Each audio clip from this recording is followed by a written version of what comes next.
बिस्मिल्लाहिर्रहमानिर्रहीम। अस्सलाम वालेकुम students, this is doctor Adil और आप देख रहे हैं एलीट कंसेप्चुअल एकेडमी। जैसे कि आप सबको मालूम है कि हम लोगों ने क्लास 11 बायोलॉजी स्टार्ट की हुई थी अकॉर्डिंग टू न्यू बुक, जिसके अंदर हम लोगों ने चैप्टर नंबर 1 का आगाज किया था जिसका नाम था बायोडाइवर्सिटी एंड क्लासिफिकेशन। और हम लोगों ने क्लासिफिकेशन को स्टार्ट किया था जिसके अंदर हम लोगों ने 3 डोमेन क्लासिफिकेशन पढ़ी थी। और उसके बाद डोमेन यूकेरिया के अंदर हम लोगों ने किंगडम क्लासिफिकेशन पढ़ी थी जिसके अंदर हम लोगों ने किंगडम एनिमेलिया पढ़ा, किंगडम प्लांटिया पढ़ा, किंगडम फंजाई पढ़ा, किंगडम प्रोटिस्टा पढ़ा। आज हम लोग पढ़ेंगे classification of the kingdom animalia, यानी कि किंगडम एनिमेलिया के अंदर याद रखना टेक्सोनोमी क्लासिफिकेशन के अंदर हम लोगों ने पढ़ा था डोमेन, डोमेन से क्या ग्रुप बनते हैं किंगडम, और किंगडम की क्लासिफिकेशन करेंगे, जो ग्रुप बनेंगे हम लोग क्या करेंगे, फाइलम कहेंगे। यानी कि इस लेक्चर के अंदर हम लोग देखेंगे कि किंगडम एनिमेलिया के अंदर कितने फाइलम पाए जाते हैं और जो फाइलम पाए जाते हैं उनको वन बाय वन हम लोग आगे पर एक्सप्लेन से स्टडी करेंगे। तो आइए बढ़ते हैं व्हाइट बोर्ड की जानिब और आगाज करते हैं अपने आज के लेक्चर का। तो क्लासिफिकेशन ऑफ किंगडम एनिमेलिया, सबसे पहले याद रखना किंगडम एनिमेलिया के अंदर जितने भी एनिमल्स पाए जाते हैं उनकी कुछ प्रॉपर्टीज हम लोगों ने पढ़ी थी प्रीवियस लेक्चर के अंदर, उसको थोड़ा सा रिकॉल करते हैं कि किंगडम एनिमेलिया के अंदर जितने भी एनिमल्स होते हैं सारे के सारे क्या होते हैं, मल्टी सेलुलर होते हैं, यानी कि बहुत सारे सेल से मिलकर बने हुए होते हैं। दूसरी प्रॉपर्टी पढ़ी थी सारे के सारे क्या होंगे, यूकैरियोट होंगे, क्योंकि ये किससे बिलोंग कर रहे होते हैं, डोमेन यूकैरिया से। तीसरा हम लोगों ने पढ़ा था ये क्या होते हैं, हेटरोट्रोफ होते हैं, कौन से, इंजेस्टिव हेटरोट्रोफ होते हैं, यानी कि फूड की इंजेक्शन करते हैं।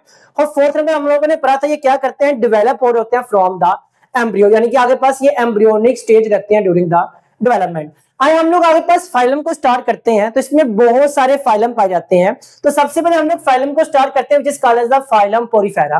तो अगर मैं फाइलम पोरीफेरा की बात करूं तो फाइलम पोरीफेरा के अंदर जितने भी ऑर्गेनिज्म पाए जाते हैं वो सारे के सारे क्या होते हैं, स्पॉन्जेस होते हैं। यानी कि फाइलम पोरीफेरा कंटेन स्पॉन्जेस, यानी कि जितने भी आगे पास एनिमल के अंदर स्पॉन्जेस होते हैं उनको मिला के हम लोगों ने एक फाइलम बनाया which is called as the phylum Porifera.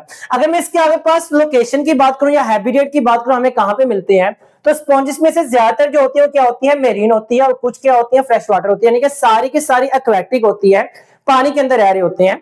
अब जो एक्वेटिक एनवायरनमेंट होते हैं वो दो तरह के होते हैं, one is called as the marine, other one is called as the fresh water. Marine हम लोग ऐसे एक्वेटिक एनवायरनमेंट को कहते हैं जिसमें सॉल्ट की कंसंट्रेशन बहुत ज्यादा होती है, जैसे कि आगे पास समंदर हो गए, ओशियन, सीज या बहीरा वगैरह हो गए। और फ्रेश वाटर ऐसे हम लोग पानी को कह रहे होते हैं जिसमें सॉल्ट की कंसंट्रेशन क्या होती है, कम होती है। फॉर एग्जांपल तालाब होगी, नहरें होगी वगैरह वगैरह। तो इनमें से ज्यादातर स्पॉन्जेस क्या होते हैं, मेरीन के अंदर रह रहे होते हैं। फॉर एग्जांपल यूप्लेक्टिला हो गया, ल्यूकोसेलिनिया हो गया। और यूप्लेक्टिला के बारे में याद रखना, इसका दूसरा नाम क्या होता है, वीनस फ्लावर बास्केट होता है। और इसके बारे में नाम से जाहिर हो रहा है वीनस फ्लावर बास्केट, यानी कि फ्लावर, इसको हम लोग क्या करते हैं, डेकोरेशन के लिए भी इस्तेमाल कर रहे होते हैं। तो मोस्टली क्या होते हैं, मेरीन, एग्जांपल आपके सामने यूप्लेक्टिला हो गया, ल्यूकोसेलिनिया हो गया। तो कुछ हमारे पास क्या होते हैं, फ्रेश वाटर भी होते हैं, फॉर एग्जांपल जैसे कि स्पॉन्जिला। आइए आगे हम लोग बढ़ते हैं characteristics of the phylum Porifera. आपकी बुक के अंदर जो फाइलम पोरीफेरा लिखा हुआ है उसको एक पैराग्राफ की शक्ल में लिखा हुआ है, लेकिन हम लोग थोड़ी सी हेडिंग्स बना के पढ़ेंगे ताकि हम लोगों के लिए अंडरस्टैंड करना आसान हो सके। तो हम लोग इसके हेडिंग अगली आगे पास चलते हैं, characteristic of the phylum Porifera, यानी कि फाइलम पोरीफेरा के अंदर जितने भी स्पॉन्जेस पाए जाते हैं, जितने भी जानदार पाए जाते हैं, उनके अंदर क्या क्या कैरेक्टरिस्टिक्स होती हैं, किस तरह की प्रॉपर्टीज पाई जाती है, हम लोग सबको वन बाय वन स्टडी करते हैं।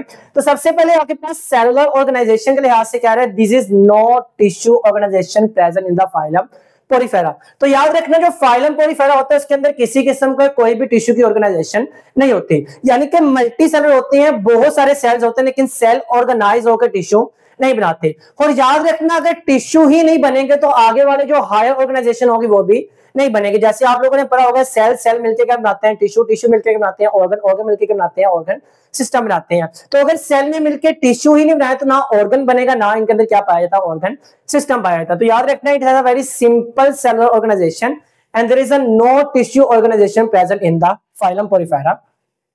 आगे हम लोग बात करें mostly asymmetrical but some radial symmetry. ज्यादातर क्या होते हैं, एसिमेट्रिकल होते हैं, इनके अंदर किसी किस्म की कोई भी सिमेट्री नहीं पाई जाती, लेकिन इनमें से कुछ क्या होते हैं, रेडियल सिमेट्री रखते हैं, यानी कि इनके आगे पास रेडियल सिमेट्री होती है। याद रखना सिमेट्री के लिहाज से हमारे पास दो तरह की सिमेट्री होती है, one is called as the radial symmetry, other one is called as the bilateral symmetry. आइए थोड़ा सा इसको रिकॉल करते हैं। फॉर एग्जांपल हम लोग रेडियल सिमेट्री को पढ़ते हैं, इसको आगे पास समझने के लिए मैं एक बॉल को एग्जांपल दूंगा। For example this is the ball, ये हमारे पास एक बॉल है। अगर मैं क्या करता हूं, इसको कट करता हूं किसी भी प्लेन से, मैं आगे पास हॉरिजॉन्टल कट करूं, या वर्टिकल कट करूं या किसी भी प्लेन से कट करूं, अगर मैं जिस भी प्लेन से कट करता हूं ये क्या करता है, दो इक्वल हाफ के अंदर कन्वर्ट हो जाता है। फॉर एग्जांपल अगर मैं यहां से कट करता हूं तो ये वाला जैसा हाफ होगा वैसे आगे पास क्या होगा, वो वाला हाफ होगा। अगर मैं हॉरिजॉन्टली इसको कट करता हूं तो ऊपर वाला जैसा हाफ होगा नीचे वाला भी आगे पास एग्जैक्ट हाफ होगा। किसी भी प्लेन से करते हैं तो आगे पास होता क्या, वो इक्वल हाफ के अंदर कन्वर्ट हो जाता है। तो ऐसी सिमेट्री जिसके अंदर मैं किसी भी जानदार को, किसी भी एनिमल को इमेजिनरी लाइन किसी भी प्लेन के अंदर कट करूं, वो क्या करे, हमेशा दो इक्वल हाफ के अंदर कन्वर्ट हो जाए। This symmetry is called as a radial symmetry. इसके बरक्स आ जाती है हमारे पास बायलैटरल सिमेट्री। बायलैटरल सिमेट्री के अंदर मैं समझाने के लिए एग्जांपल दूंगा प्लेनेरिया की, वैसे आप लोग ह्यूमन की एग्जांपल से भी समझ सकते हैं। For example this is the planaria, these are the eyes। अगर मैं प्लेनेरिया की बात करूं तो होता क्या, अगर मैं इसको कट करता हूं तो याद रखना, अगर तो मैं इसको वर्टिकली कट करता हूं कुछ यूं, तो ये क्या करता है, दो इक्वल हाफ के अंदर कन्वर्ट हो जाता है। लेकिन अगर मैं इसको हॉरिजॉन्टली कन्वर्ट करता हूं तो ये इक्वल हाफ के अंदर कन्वर्ट नहीं होता, क्योंकि अगर मैं हॉरिजॉन्टली कट करूंगा इसके ऊपर वाले पार्ट के ऊपर हेड होगा लेकिन नीचे वाले पार्ट के ऊपर हेड नहीं होगा। तो आगे पास होता क्या है, ऐसे जानदार जिसको मैं किसी भी आगे पास प्लेन के अंदर कट करूं वो किसी भी आगे पास दो इक्वल हाफ के अंदर कन्वर्ट हो, this symmetry is called as the radial symmetry. लेकिन ऐसी सिमेट्री जिसके अंदर मैं आगे पास इक्वल हाफ हासिल करने के लिए सिर्फ क्या करता हूं, एक ही प्लेन के अंदर कट कर रहा हूं, this is called as the bilateral symmetry. तो याद रखना जितने भी आगे पास ये फाइलम पोरीफेरा से बिलोंग करने वाली स्पॉन्जेस होती हैं उनके अंदर क्या होते हैं, या तो एसिमेट्रिकल होते हैं ज्यादातर, या तो क्या होते हैं अपने अंदर रेडियल सिमेट्री रख रहे होते हैं। अगले हम लोग प्रॉपर्टी के बारे में बात करें, डोंट हैव नर्वस सिस्टम, इनके पास किसी किस्म का कोई भी नर्वस सिस्टम नहीं होता। तो याद रखना अगर टिश्यूज ही नहीं है तो आगे पास कोई भी सिस्टम नहीं होगा। आगे हम लोग पढ़ते हैं ओपनिंग्स इन द स्पॉन्जेस। अगर मैं इसके हैबिटेट की बात करूं तो आप लोगों को अभी बताया सारे के सारे क्या होते हैं, एक्वेटिक होते हैं, यानी कि पानी के अंदर रह रहे होते हैं। अब चूंकि ये भी लिविंग ऑर्गेनिज्म है, इससे भी क्या करना होता है, अपने आगे पास जिंदगी गुजारने के लिए, सर्वाइव करने के लिए, ग्रो करने के लिए पानी की जरूरत होती है और साथ मिनरल्स की या न्यूट्रिएंट्स की जरूरत होती है। अब ये सारे के सारे न्यूट्रिएंट्स या मिनरल्स ये कहां से हासिल कर रहा होता है, ये गेन कर रहा होता है कहां से, फ्रॉम द वाटर, यानी कि जिस आगे पास पानी के अंदर होता है वहां से हासिल कर रहा होता है। तो होता क्या है, न्यूट्रिएंट से भरा हुआ पानी इसकी बॉडी के अंदर जाता है और जहां से क्या करते हैं, अपने आगे पास न्यूट्रिशन हासिल कर रहे होते हैं। और न्यूट्रिशन हासिल करने के बाद जो पानी एक्स्ट्रा बच जाता है उसको ये करते हैं बॉडी से बाहर उस एनवायरनमेंट के अंदर प्लेस कर रहे होते हैं। अब पानी के अंदर लाने के लिए और पानी को बाहर निकालने के इनके पास क्या होती है, बहुत सारी ओपनिंग्स होती है, बहुत सारे पोर्स होते हैं। तो हम लोग पढ़ते हैं वो पोर्स क्या होते हैं, ओपनिंग्स क्या होती हैं। तो अगर हम लोग ओपनिंग्स के बारे में बात करें, इसके पास दो तरह की ओपनिंग्स होती है, one is called as the ostia, other one is called as the osculum. Ostia क्या होता है आपको नजर भी आ रहा होगा, for example this is the body of sponge, आगे पास किसी भी स्पंजेस की बॉडी है, इसमें आगे पास नजर आ रहा होगा यहाँ पे क्या होती है, बहुत सारे छोटे छोटे पोर्स नजर आ रहे होते हैं। तो इससे होता क्या है, वाटर क्या करता है, बॉडी के अंदर मूव करता है। यहाँ पे वाटर है, वाटर क्या करता है, बॉडी के अंदर मूव कर रहा होता है। तो बॉडी के अंदर यानी कि फाइलम पोरीफेरा के अंदर पाए जाने वाले वो सारे के सारे बहुत सारे पोर जिसके जरिए पानी एंटर कर रहा होता है न्यूट्रिएंट्स लेके बॉडी के अंदर, this pores are called as the ostia. और इसके आगे पास बॉडी के अंदर एक मेन पोर होता है, ये लार्जर पोर होता है which is called as the osculum. ये क्या करता है कि जब पानी एंटर हो चुका है उसके आगे पास न्यूट्रिएंट्स लेते हैं, न्यूट्रिएंट्स हासिल हो चुके हैं, उसके बाद क्या करता है, पानी को बाहर निकालने के लिए क्या करते हैं, इस ओस्कुलम का इस्तेमाल करते हैं, यानी कि वो लार्ज ओपनिंग जिसके जरिए स्पॉन्जेस अपने पानी को बॉडी से बाहर निकाल रही होती है, this opening is called as the osculum. तो ओपनिंग्स कितनी होती है, दो तरह की होती है, एक ओस्टिया होती है, एक क्या होती है, ओस्कुलम। तो क्लास अब हम लोग स्टार्ट करते हैं लेयर्स ऑफ द स्पॉन्जेस, यानी कि फाइलम पोरीफेरा के अंदर जितने भी स्पॉन्जेस पाए जाते हैं इनके बॉडी प्लान को देखते हैं कि इनकी बॉडी के अंदर कितने लेयर्स होती हैं। तो याद रखना there are 3 layers of the spongy, one is the outer layer, other one is the inner layer and third one is the middle layer। जो outer layer होती है इसे हम लोग पिनेकोडर्म भी कह रहे होते हैं, जो inner layer होती है इसे हम लोग कोएनोडर्म भी कह रहे होते हैं, जो दरमियान वाली होती है इसे हम लोग मेसोग्लिया या मेसोहिल कह रहे होते हैं। तो आउटर लेयर की बात करें, आउटर लेयर किससे मिलकर बनी होती है, थिन फ्लैट सेल से मिलकर बनी होती है, यानी कि इसको बनाने वाले सेल क्या होते हैं, थिन होते हैं, पतले होते हैं और फ्लैट होते हैं बिल्कुल। और जिन सेल्स का नाम क्या होता है, पिनेकोसाइट्स, और इसी के नाम पे हम लोग इसे पिनेकोडर्म भी कह रहे होते हैं। और इनर लेयर की बात करें, इनर लेयर मिलकर बनी होती है कोएनोसाइट या इसका दूसरा नाम क्या होता है, कोलर सेल्स। और अगर मैं बॉडी के अंदर इन दोनों लेयर्स के बात करूं तो इन दोनों लेयर्स के दरमियान में भी एक लेयर पाई जाती है जो कि जेली लाइक मटेरियल से मिलकर बनी होती है, जिसके अंदर क्या होती है, एमीबॉइड सेल्स, यानी कि अमेबा की तरह मिलते जुलते उसी की तरह सूडोपोडिया से मूव करने वाले सेल्स होते हैं, which is called as the mesohyl या mesoglea। आइए हम लोग इसको डायग्राम के जरिए समझते हैं कि this is the body of the sponges. और स्पॉन्जेस की अगर मैं आउटर लेयर की बात करूं, this outer layer is called as the pinacoderm, this is the pinacoder और this inner layer is called as the choanoder और इन दोनों के दरमियान में आगे पास ये जेली लाइक मटेरियल पाया जैसे हम लोग कहते हैं मेसोहिल कह रहे होते हैं, साथ ही कहते हैं मेसोग्लिया कह रहे होते हैं। आगे हम लोग इसके स्केलेटन की बात करते हैं।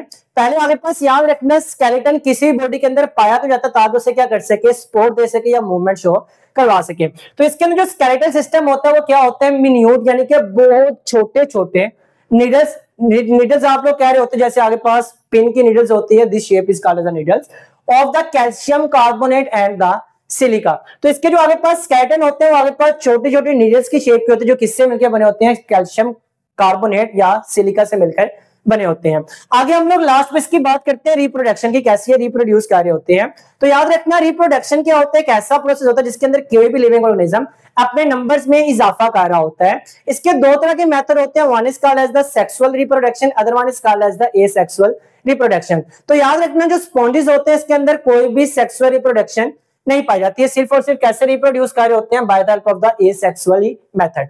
तो एसेक्सुअल कैसे कर रहे होते हैं, by the help of the budding और by the help of the regeneration. Budding क्या होती है आप लोगों ने मूवमेंट पढ़ा होगा, this is the living organism. इसके साथ क्या होते हैं, छोटी सी आउटग्रोथ आगे पास डेवलप हो जाती है and this outgrowth is called as the bud. और बाद में आहिस्ता आहिस्ता क्या होती है, बड खुद ही आगे पास डेवलप करती है और उसके बाद क्या करती है, न्यू ऑर्गेनिज्म के अंदर डेवलप हो जाती है। This process called as the budding. और रीजनरेशन कह रहे होते हैं दोबारा से बनाना, यानी कि पहले सेल था वो डेथ हुआ, उसकी जगह आगे पास जो बाकी रह गए थे सेल उन्होंने क्या किया, दोबारा से आगे पास उसको बना दिया, this is called as regeneration. जैसे हम लोग अमूमन क्या करते हैं, आगे पास नाखून को कट करते हैं, लेकिन जो बाकी सेल्स बच जाते हैं वो आगे पास रीजनरेट करके नाखून को बना रहे होते हैं। जैसे हेयर कट करें रीजनरेशन के बाद हेयर्स बन जाती है, this is method is called as the regeneration. तो इनमें आगे पास रिप्रोडक्शन कर होते हैं asexually by the budding and by the regeneration. अब आपकी बुक ना बडिंग के अंदर एक आगे पास इंटरनल बड की बात कर रही है which is called as the gemmules. तो होता क्या है, कुछ आगे पास स्पॉन्जेस होते हैं वो क्या बनते हैं, आगे पास गैम्यूल्स बना रहे होते हैं। गैम्यूल्स क्या होते हैं, जो इंटरनल बड होता है, यानी कि बाजू का क्या करते हैं, आगे पास एक रेजिस्टेंट कैप्सूल बनाते हैं। यानी कि जब इन्हें आगे पास अनफेवरेबल कंडीशन का लगता है कि मेरे लिए अनफेवरेबल कंडीशन है, या स्पॉन्जेस को लगता है कि मैं अब आगे पास क्या होने वाला हूं, डाई होने वाला हूं, ये क्या करते हैं, जितना भी इसके अंदर का सेल के अंदर या आगे पास ऑर्गेनिज्म के अंदर का मटेरियल होता है उसे क्या करते हैं, एक कैप्सूल के अंदर जो आगे पास क्या होता है, रेजिस्टेंट होता है, उसके अंदर ओवरलैप कर लेते हैं। और जो बॉडी के अंदर जो कैप्सूल बनता है, this capsule is called as the gemmules. अब ये सिर्फ मेथड क्या कर रहा होता है, इसे सर्वाइव करने में, न्यू जनरेशन प्रोड्यूस करने में क्या करता है, मदद कर रहा होता है। यानी कि जब ये डाई करने वाले होते हैं, यहाँ के पास अनफेवरेबल कंडीशन से पास आउट कर रहे होते हैं, ये क्या करते हैं, गैम्यूल्स को बनाते हैं और बनाने के बाद ये करते हैं उसे अपनी बॉडी से बाहर रिलीज कर देते हैं इन्वायरमेंट के अंदर। अगर तो अब इन्वायरमेंट पे डिपेंड करता है, दो तरह का होगा, या तो फेवरेबल कंडीशन होगी या तो अनफेवरेबल कंडीशन होगी। अगर तो फेवरेबल कंडीशन होगी ये क्या करेगा, ग्रो करेगा। अगर अनफेवरेबल कंडीशन होगी ये क्या करेगा, वैसे डोरमेंट हालत के अंदर रहेगा। फॉर एग्जांपल आप लोग इमेजिन करके, हमारे पास क्या थी, फेवरेबल कंडीशन थी। अब फेवरेबल कंडीशन में होता क्या है, इस गैम्यूल के अंदर से क्या निकलती है, इसी तरह के एमीबॉइड सेल्स निकलती हैं और ये एमीबॉइड सेल्स के निकलते हैं बाहर निकल के न्यू स्पॉन्जेस की फॉर्मेशन स्टार्ट कर देते हैं। तो ये था हमारा आज का टॉपिक जिसके अंदर हम लोगों ने क्या पढ़ा, फाइलम कोरीफेरा को पढ़ा। उम्मीद है आज के टॉपिक के अंदर आपको किसी किस्म का कोई इशू नहीं होगा। मिलते हैं अगले लेक्चर में अगली वीडियो के साथ, तब तक के लिए अल्लाह।